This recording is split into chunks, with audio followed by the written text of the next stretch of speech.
আমার সাথে ইকবাল নামে একটা ছেলে গিয়েছে। ইকবালের বাড়ি নাভারণে, ডিজিটাল মুহুরির কাজ করে।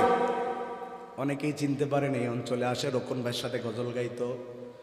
একদিন ওরে হারিয়ে ফেলেছি কাবার চত্বরে, কোথাও নাই। এখন ওর জুতা তো আমার ব্যাগে। ওরে খুঁজে না পেয়ে ফেরত এসেছি। আমার চিন্তা, প্রায় 1.5 কিলো দূরে আমার বাসা, এই রাস্তায় গরমে হাঁটবে কেমনে? ওই ছেলেটার পরে আমাদের খুঁজে না পেয়ে, আশেপাশে তো জুতোর দোকানও নাই। হাঁটতে হাঁটতে যখন আমাদের ওই জায়গাতে এসেছে, ওর চোখ মুখ লাল হয়ে গেছে। বললাম, ইকবাল পা কি অবস্থা? পা দেখিয়েছে, পায়ে এত বড় বড় ফোলা এসেছে, ঠোলা, চোখে পানি চলে এসেছে।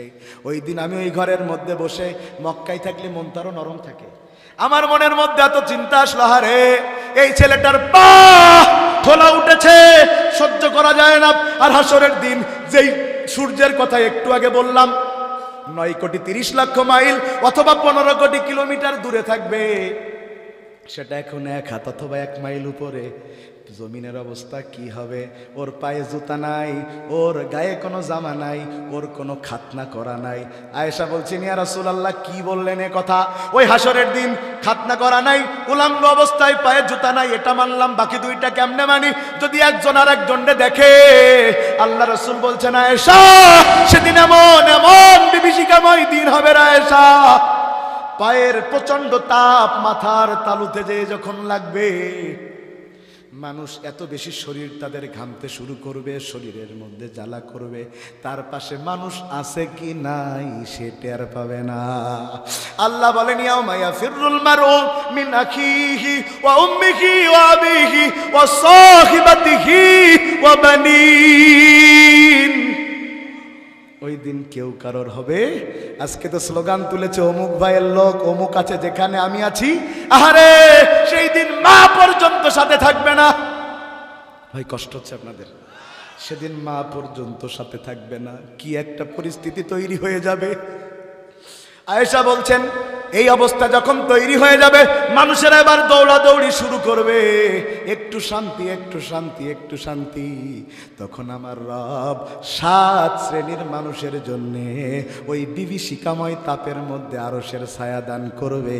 দুনিয়ার এসি যত না প্রশান্তির হবে, ওই আরশের ছায়া তার চাইতে প্রশান্তি হবে। ওই 7 শ্রেণীর কথা শুনতে চান?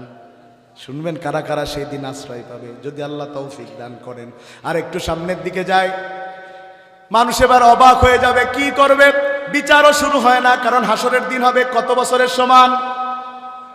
50,000 বছরের সমান হবে। মানুষেরা চিন্তা করবে কোথায় যায়। এক পর্যায়ে সহ্য করতে না পেরে মানুষদের মুখ দিয়ে তখন একটাই শব্দ, ইয়া নাফসি, ইয়া নাফসি। আদম আলাইহিস সালাম বলবেন, ইয়া রাব্বি ইয়া নাফসি। নূহ আলাইহিস সালাম বলবেন, ইয়া রাব্বি ইয়া নাফসি। লূত বলবে, ইয়া রাব্বি ইয়া নাফসি। ইয়াহিয়া বলবে, ইয়া রাব্বি ইয়া নাফসি। হুদ বলবে, ইয়া রাব্বি ইয়া নাফসি। সালেহ বলবে, ইয়া রাব্বি ইয়া নাফসি। জুলকিফল বলবে, ইয়া রাব্বি ইয়া নাফসি। আইয়ুব বলবে, ইয়া রাব্বি ইয়া নাফসি। ইসহাক বলবে, ইয়া রাব্বি ইয়া নাফসি। ইসমাইল বলবে, ইয়া রাব্বি ইয়া নাফসি। ঈসা বলবে, ইয়া রাব্বি ইয়া নাফসি। মূসা বলবে, ইয়া রাব্বি ইয়া নাফসি। ইয়াকুব বলবে, ইয়া রাব্বি ইয়া নাফসি। ইউসুফ বলবে, ইয়া রাব্বি ইয়া নাফসি। জাতির পিতা ইব্রাহিম আলাইহিস সালাতু ওয়াস সালাম বলবে, ইয়া রাব্বি ইয়া নাফসি। তবে তার জন্য স্পেশাল একটা অফার সেদিন আল্লাহ রেখে দিবেন। ওই দিন সবাই উলঙ্গ থাকলেও আমার আল্লাহ তাকে পোশাক দান করে দিবে। বন্ধুগণ আমার, মানুষেরা দৌড়াদৌড়ি করবে, নবীরা পর্যন্ত বলবে, ইয়া রাব্বি ইয়া নাফসি। মানুষেরা তখন শান্তির জন্য আলাদা আওয়াজ খুঁজবে, আলাদা আওয়াজ কোথাও নাই। হঠাৎ করে একটা আওয়াজ ভেসে আসবে, সেই আওয়াজটা সবার চাইতে ভিন্ন।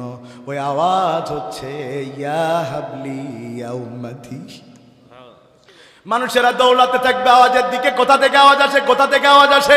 দৌড়াতে দৌড়াতে মানুষ চলে যাবে আওয়াজের কাছে, দেখবে একজন সেজদায় পড়ে আছে, চারপাশ দিয়া আল্লাহর নূরে আলোকিত। আওয়াজ আসবে, ও নবী মুহাম্মদ, আমার প্রিয় নবী, মাথা উঠাও। নবী বলেন, মাথা উঠাবো না, আগে বলেন আমার উম্মত মাফ হয়েছে কিনা। আল্লাহ বলবেন, যান, আপনার উম্মতকে মাফ করে দিলাম। মা আয়েশা বলছেন, ইয়া রাসূলুল্লাহ, আপনি আপনার উম্মতকে চিনবেন কেমনে? আল্লাহ রাসূল বলছেন, একপাল ঘোড়ার মধ্যে সাদা কপাল চিতে একটা ঘোড়া থাকলে যেমনে চেনা যায়, আমার উম্মতদের মধ্যে যারা নামাজি হবে ওদের চেহারায়ও নামাজের নূর থাকবে, সেটা দেখে দেখে তাদেরকে চিনে জান্নাতে নিয়ে চলে যাব। এবার সবাই হাসরে হাজির। মূল কথায় আসেন, সবাই হাসরে হাজির। আল্লাহ বিচারক হিসাবে হাজির হয়ে গেছেন। এবার বিচার শুরু। ওই বিচারের দিন মানুষের ভাগ হবে দুইটা। জোরে বলেন কয়টা? আরো জোরে। জোর হলো না। আল্লাহ বলেন লা ইয়াস্তাউই আসহাবুন নারি ওয়া আসহাবুল জান্নাহ। ওই দিন মানুষ দুইটা দলে বিভক্ত হবে, একটা জান্নাতি আর একটা। কথা শেষের দিকে আসি, বুঝেন বিচার করবেন কে? বিচারপতির মালিক বিচার করবে। কে বিচার করবে? আল্লাহর বিচারে কোনো দুই নাম্বারই আছে? জোরে বলেন আছে? আল্লাহ আলাইসাল্লাহু বিআহকামিল হাকিমিন। এরে আল্লাহর চাইতে ভালো বিচারক পাবি কোথায়? সুবহানাল্লাহ কয় না কা? এ ভাই, এখানে যারা বসে আছেন নিজের বুকে হাত দিয়ে চোখ বুজিয়ে চিন্তা করেন, যেই পরিমাণ অন্যায় করেছি যদি আল্লাহর রাগ থাকতো, আল্লাহ এক সেকেন্ডেও জমিনে নিঃশ্বাস নিতে দিত না। যেই পরিমাণ অন্যায় করেছি, আল্লাহর কথা স্মরণ করেন। ওয়া ইন তাউদ্দু নি'মাতাল্লাহি লা তুহসুহা। এই বান্দা, তোকে কত নিয়ামত দিয়েছি, গুণে শেষ করতে পারবি না। আর বান্দা আল্লাহর খেয়েছে, আল্লাহর পড়েছে, আল্লাহর বিরুদ্ধে আঙুল তুলেছে। বন্ধুগণ আমার, আল্লাহু খায়রুল হাকিমিন, শ্রেষ্ঠ বিচারকের নাম কি? জোরে বলেন কি নাম? ও ভাই আমার, এবার বিচার শুরু হয়ে যাবে। কেমনে বিচার হবে একটু দেখাই। দেখাবো। ওখানে কোনো মিথ্যা সাক্ষী চলবে? কথা বলে না, মিথ্যা সাক্ষী চলবে? ওখানে মিথ্যা সাক্ষী নাই। ওখানে মানুষের নিজের তৈরি করা ট্রাইব্যুনালও নাই, বিচারপতি মানিকও নাই। মানিক নাই, আছে বিচারকের আসনে না, আসামি হিসাবে। এবার বিচার শুরু হয়ে গেল। বিচার কে করবেন? খুব মন দিয়ে আমার কথাটা বুঝেন, কথা শেষের দিকে আসছি। আল্লাহ এবার বলবেন এই গ্রামের নাম বাগুড়ি। বাগুড়ি দিয়ে উদাহরণ দেই। ধরে নেন বাগুড়ির আব্দুর রহমান। এই নামে কেউ আছেন নাকি এখানে? আবার যেন রেগে যেন না ভাই। আব্দুর রহমান নামে মিললেও বাপের নামে তো আর মিল নেই, যাহা একখানা আর কি। শুনতেছেন কথা? আল্লাহ বলবেন আব্দুর রহমান তোমার বিচার শুরু হবে। এই মন দিয়া শুনেন, বাগুড়ির আব্দুর রহমান, বাপের নাম আব্দুল কুদ্দুস। তাইলে বাগুড়ির বখতিয়ার ভাই চিনবে? বখতিয়ার সাহা চিনবে না? তারে চিনবে? আতিয়ার রহমান চিনবে? কথা মনে হয় বোঝেননি। ইনামুল হাসান বিন নূর, আপনারা আমাকে চিনেন না? সারা দেশে মোটামুটি কিছু লোক চেনে না। তো যখন আল্লাহ বলবে এখন বিচার হবে ইনামুল হাসান বিন নূরের, তখন আপনাদের আমার কথা মনে পড়বে না? সবার মনে পড়বে না? তা ধরে নেন আব্দুর রহমানের বিচার হচ্ছে বাড়ি কোথায়? বাগুড়ি। যেই না তার নাম বলবে, তখন আপনাদের এই আব্দুর রহমান, হ্যাঁ আমাদের আব্দুর রহমান তো, দেখি সে কি আমল করেছে একটু দেখি। সবার কিউরিসিটি বেড়ে যাবে। আরে ওই দিনের কথা একটু যদি কেউ কল্পনায় আনে, সে জীবনেও নামাজ ছেড়ে দিবে না। একটু মাথায় আনেন। আল্লাহ বলবেন আব্দুর রহমান তোমার বিচার শুরু। প্রত্যেক আব্দুর রহমান দুনিয়াতে যত আল্লাহর বান্দা আছে, সবার কাঁধে দুইজন করে কি আছে? কি নাম? কিরামান কাতিবিন। ফেরেশতার নাম নয়। কিরামান কাতিবিন মানে হচ্ছে দুইজন সম্মানিত লেখক। প্রত্যেকের কাঁধে দুইজন আছে, আলাদা আলাদা নাম। ওদের নাম কে জানে? আল্লাহ বলবেন আব্দুর রহমানের কাঁধে যেই দুইজন ফেরেশতা ছিল, এদিকে আসো। আব্দুর রহমান কি কি আমল করেছে দাও। আল্লাহ বলবেন আমার কাছে না, আব্দুর রহমানের কাছে দাও। ফেরেশতা বলবে হেতে তো পড়তেই জানে না, সে তো পড়তে জানে না। আল্লাহ বলবে ওর কাছে দাও। আজকে আমি সকলকে পড়ার মতো যোগ্যতা সম্পন্ন চোখ দান করেছি। আব্দুর রহমানের কাছে এবার আমল নামা দেয়া হবে। আল্লাহ বলবেন ইকরা কিতাবাক কাফা বিনাফসিকা আল-ইয়াওমা আলাইকা হাসিবা। আব্দুর রহমান তুই তোর আমল পড়। যারা বসে আছেন একটুখানি মন দিয়া শুনেন ভাই। আহারে, আমি আমার সন্তান জানে আমি দুনিয়ার সেরা বাপ। কথা বলছেন না কেন? মাওলানা আজিজুর রহমান সাহেব বসা ছিলেন, আপনি জানেন সারসার সেরা নেতা। বখতিয়ার রহমান সাহেব বসে আছেন, এলাকার লোক মনে করে সেরা মানুষ। বসে আছেন মহসিন আলী সাহেব, লোক জানে তার মতো মানুষ হয় না।